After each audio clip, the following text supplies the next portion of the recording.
with implications too for...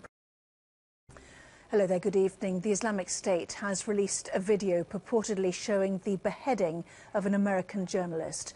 James Foley was abducted in Syria in November 2012. The website set up to campaign for him said tonight it was aware of the reports and urged people to wait for updates. Well, our correspondent Nick Paton joins us from Washington. And Nick, an incredibly difficult time for James Foley's families, but with implications too for President Obama. Tell us more.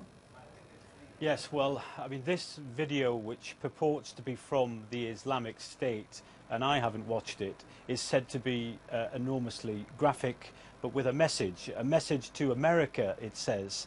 Now, James Foley is an independent journalist. He was 40 years old. He was last seen in Syria at around Thanksgiving, November last year.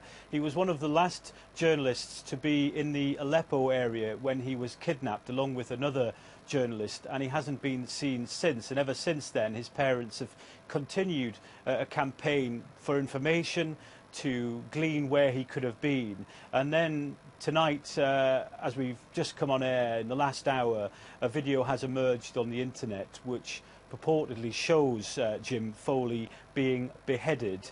He's on his knees, he's dressed in orange, a man dressed in black is standing over him, and that man sounds, reports suggest, that he has a British accent.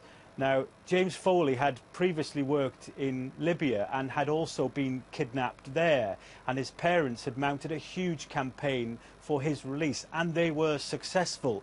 But he'd said that he wanted to be committed to his role as a journalist. He wanted to go back to conflict zones. He used to produce films which focused heavily on the humanitarian impact, very human-led, people-led stories of war.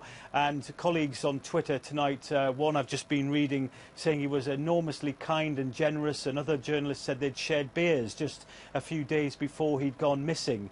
So the emergence of this video and its clear graphic nature is a devastating twist in this story, and it will clearly be crushing for his family, who would have hoped against hope that whoever was holding him captive would have released him.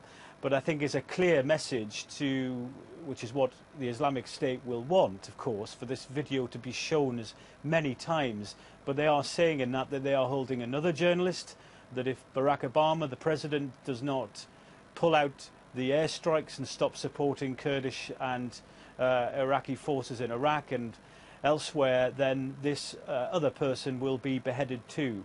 So it is devastating for the family, but sinister and, you know, I mean, what can you say? It's, for those people who are talking about it on social media, friends and family, you know, you can only imagine what they must be thinking tonight as that news emerges, that the 40-year-old Jim Foley, an independent journalist, has purportedly been beheaded by the Islamic State on video.